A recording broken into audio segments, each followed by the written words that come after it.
ಯಾವುದೇ ಅಪರಿಚಿತ ಮಹಿಳೆಯ ಮೇಲೆ ದರೋಡೆ ಮಾಡುವುದು, ಹಿಂಸಿಸುವುದು ಅವನ ಅಭ್ಯಾಸವಾಗಿತ್ತು. ಇದು ರಾವಣನ ನಿರ್ಗಮನದ ಬಗ್ಗೆ ಶ್ರೀರಾಮನಿಗೆ ಹೇಗೆ ತಿಳಿದಿತ್ತು ಎಂದು ಹೇಳಲಾಗುತ್ತದೆ. ರಾಮಾಯಣದ ಕಥೆ. ತಿಳಿದಿಲ್ಲವೇ? ರಾವಣನೆಂಬ ರಾಕ್ಷಸನು ಸೀತೆಯನ್ನು ಅಪಹರಿಸಿದನು ಮತ್ತು ಅವಳನ್ನು ರಕ್ಷಿಸಲು ಶ್ರೀರಾಮನು ತನ್ನ ವಾನರ ಹನುಮಾನ್ ರೂಪದಿಂದ ಲಂಕೆಯ ಮೇಲೆ ಆಕ್ರಮಣ ಮಾಡುತ್ತಾನೆ ಮತ್ತು ರಾವಣನ ವಧೆಯು ನಡೆಯುತ್ತದೆ ಮತ್ತು ಅಂತಿಮವಾಗಿ ಶ್ರೀರಾಮನು ಅಯೋಧ್ಯೆಗೆ ಹಿಂದಿರುಗುತ್ತಾನೆ. ಸೀತಾಜಿ ಎಂದಿಗೂ ಅಪಹರಿಸಲ್ಪಟ್ಟಿಲ್ಲ ಮತ್ತು ಅವಳು ನಿಜವಾಗಿಯೂ ರಾವಣನ ಮಗಳು ಎಂದು ಹೇಳಿದರೆ ರಾಮಕಥೆಯ ಬಗ್ಗೆ ನಿಮಗೆ ಹೇಗೆ ಅನಿಸುತ್ತದೆ? ಇದು ಸುಳ್ಳು. ಇಂದು ನಾವು ರಾಮಾಯಣ ಕೆಲವು ಆಸಕ್ತಿದಾಯಕ ಮತ್ತು ಆಘಾತಕಾರಿ ಸಂಗತಿಗಳ ಬಗ್ಗೆ ಮಾತನಾಡುತ್ತೇವೆ. ಬಹುಶಃ ರಾವಣನು ರಾಮಾಯಣದ ಭಯಂಕರ ರಕ್ಷಾ ಈ ಅಹಂಕಾರ, ಕೋಪ್ ಮತ್ತು ದುರಾಶೆಯ ಕಾರಣದಿಂದಾಗಿ ಬಹಳ ಜ್ಞಾನವುಳ್ಳವನಾಗಿದ್ದನು. ಒಮ್ಮೆ ಅವನು ಋಷಿಯ ರೂಪದಲ್ಲಿ ಬಂದು ಮಾನಸಿತಾಳನ್ನು ಅಪಹರಿಸಿದನು. ಆದರೆ ರಾವಣನು ಇಷ್ಟು ಮಾಡಿದ್ದು ಸೀತೆಯ ತಾಯಿಯಲ್ಲ ಎಂದು ನಾವು ನಿಮಗೆ ಹೇಳಿದರೆ, ರಾಮಚರಿತ ಮಾನಸದ ಅರಣ್ಯ ಕಾಂಡವು ನಮಗೆ ವಿಭಿನ್ನ ಆವೃತ್ತಿಯನ್ನು ಹೇಳುತ್ತದೆ. ಅದರಲ್ಲಿ ಅದು ಹೇಗೆ ಎಂದು ಹೇಳಲಾಗಿದೆ.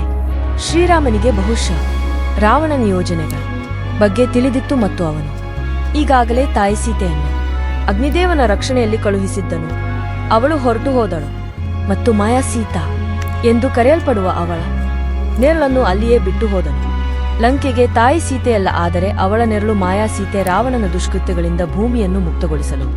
ಇದು ರಾಮಚರಿತ ಮಾನಸ ಅಗ್ನಿ ಪರೀಕ್ಷೆಯಲ್ಲಿ ಉಲ್ಲೇಖಿಸಲ್ಪಟ್ಟಿದೆ. ಯುದ್ಧದ ನಂತರ ನಿಜವಾದ ತಾಯಿ ಸೀತೆಯನ್ನು ಮರಳಿ ಕರೆತರಲು ಒಂದು ಮಾರ್ಗವಾಗಿದೆ. ಈ ಕಾರಣದಿಂದಾಗಿ ಅವನು ಸೀತೆಯನ್ನು ಅಪಹರಿಸಿದನು ಮತ್ತು ಅವಳನ್ನು ಮುಟ್ಟಲಿಲ್ಲ. ಆದರೆ ರಾವಣನು ಅವಳನ್ನು ಮರೆ ಮಾಡದಿರುವ ಹಿಂದೆ ಬೇರೆ ಯಾವುದೋ ಕಾರಣವಿದೆ. ರಾವಣನು ತನ್ನ ದುಷ್ಟ ಉದ್ದೇಶದಿಂದ ಲೂಟಿ ಸ್ತ್ರೀಯರನ್ನು ಹಿಂಸಿಸುತ್ತಾನೆ ಮತ್ತು ಯಾವುದೇ ಅಪರಿಚಿತ ಮೇಲೆ ಕೆಟ್ಟ ಕಣ್ಣುಗಳನ್ನು ಹಾಕಿದನು. ರಾಮಾಯಣದ 26ನೇ ಅಧ್ಯಾಯದ ಪ್ರಕಾರ ರಾವಣನು 3 ಲೋಕಗಳನ್ನು ವಶಪಡಿಸಿಕೊಳ್ಳಲು ಹೊರಟಾಗ ಅವನು ಸ್ವರ್ಗದಲ್ಲಿ ರಂಭಾ ಎಂಬ ಅಪ್ಸರೆಯನ್ನು ಹೊಂದಿದ್ದನು.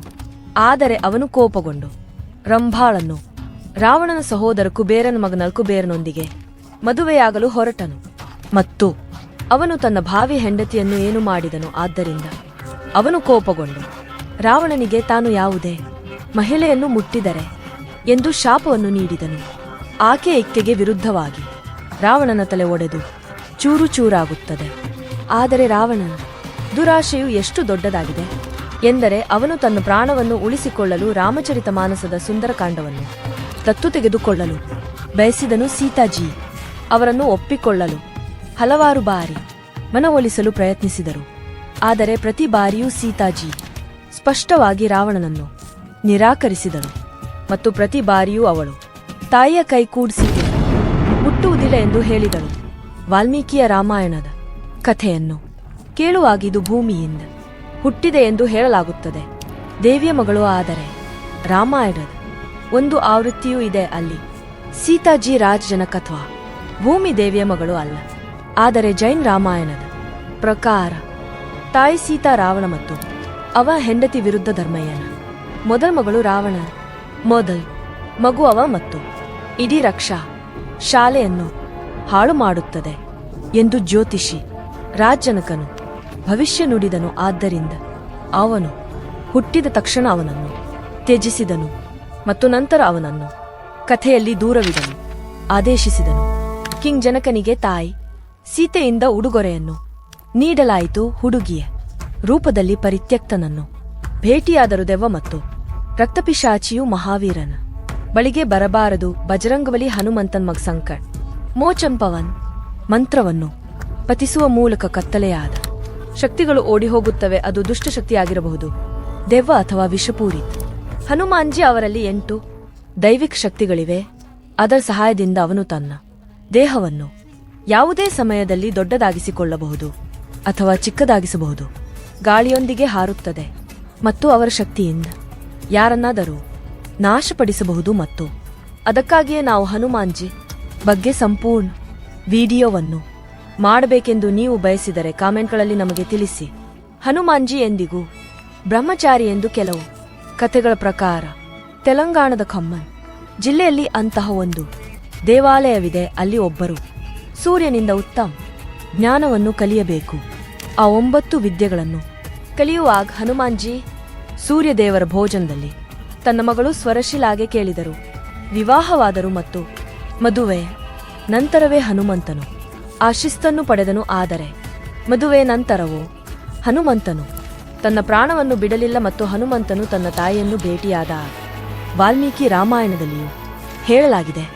ಸೀತೆಯ ಸುದ್ದಿಯನ್ನು ಪಡೆಯಲು ಲಂಕೆಯು ಇಂದು ರಾವಣನ ಖಾತೆಯಲ್ಲಿ ತನ್ನ ಬಾಲವನ್ನು ಹಾಕಿಕೊಂಡಿತು ಮತ್ತು ಹನುಮಂತನು ಲಂಕೆಯ ನೀರಿನಲ್ಲಿ ಸೀರೆಯನ್ನು ಹಾಕಿದನು ಮತ್ತು ನಂತರ ಅವನು ಅದನ್ನು ತನ್ನ ಬಾಲದಲ್ಲಿ ಇಟ್ಟು ಸಮುದ್ರದಲ್ಲಿ ಇಳಿಸಿದನು. ಅವನ ಬೆವರಿನ ಒಂದು ಭಾಗವನ್ನು ಮೊಸಳೆಯು ತನ್ನ ಮಗ ಮಕರಧ್ವಜನು ನಂತರ ಜನಿಸಿದನು. ಈ ಮಗನನ್ನು ನಂತರ ಅಹಿರಾವಣನು ಪಾತಾಳ ಲೋಕದ ರಕ್ಷಕನನ್ನಾಗಿ ಮಾಡಿದನು ಮತ್ತು ಅಂತಹ ದಿನವು ಜೀವನದಲ್ಲಿ ಬಂದಿತು. ಶ್ರೀ ರಾಮನಿಗೆ ಈಗ ಅವನ ಮರಣದ ಸಮಯ ಬಂದಿದೆ ಮತ್ತು ಅವನು ಈಗ ಯಮರಾಜನೊಂದಿಗೆ ಹೋಗಬೇಕಾಗುತ್ತದೆ ಎಂದು ಅವರು ಹೇಳಿದರು. ಆದರೆ ಯಮರಾಜನು ಅಯೋಧ್ಯೆಯನ್ನು ಪ್ರವೇಶಿಸಲು ಹೆದರುತ್ತಿದ್ದನು. ಅರಮನೆಯು ಯಮರಾಜನಿಗೆ ಅಯೋಧ್ಯೆಗೆ ಹೋಗಬೇಕಾದರೆ ಹನುಮಂತನು ತನ್ನ ಉಂಗುರವನ್ನು ಪಾತಾಳ ಲೋಕದಲ್ಲಿ ಇರಿಸಿದನು. ಅರಮನೆಯ ಮಹಡಿಯಲ್ಲಿ ಹನುಮಾನ್ಜಿ ಅವರನ್ನು ಈ ಕಾರ್ಯಾಚರಣೆಯನ್ನು ಪೂರ್ಣಗೊಳಿಸಲು ಕೇಳಿದರು.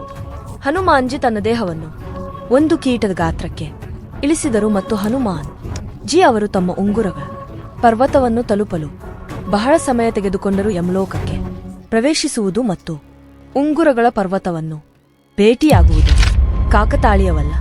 ಇದು ಶ್ರೀರಾಮನ ಉಂಗುರವು ಈಗಾಗಲೇ ಬಿದ್ದಿದೆ ಮತ್ತು ಭವಿಷ್ಯದಲ್ಲಿ ಬೀಳುತ್ತದೆ ಎಂದು ತೋರಿಸುತ್ತದೆ.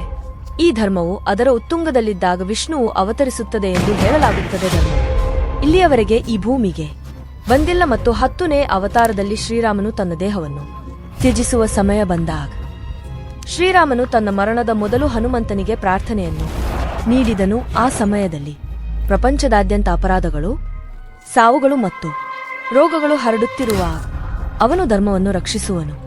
ನಿನ್ನೆಯ ಅವತಾರದಲ್ಲಿ ಬಿಳಿ ಕುದುರೆಯ ಮೇಲೆ ಕುಳಿತು ಕಲ್ಕಿ ಎಂಬ ಹೆಸರಿನ ರಕ್ಷಣೆಯನ್ನು ನಾಶಪಡಿಸಿದರು ಮತ್ತು ಹನುಮಂತನು ಇನ್ನೂ ಜೀವಂತವಾಗಿದ್ದಾನೆ ಮತ್ತು ನಾಳೆಯ ಅವತಾರಕ್ಕಾಗಿ ಕಾಯುತ್ತಿದ್ದನು. ಹಲವರಿಗೆ ತಿಳಿದಿಲ್ಲ.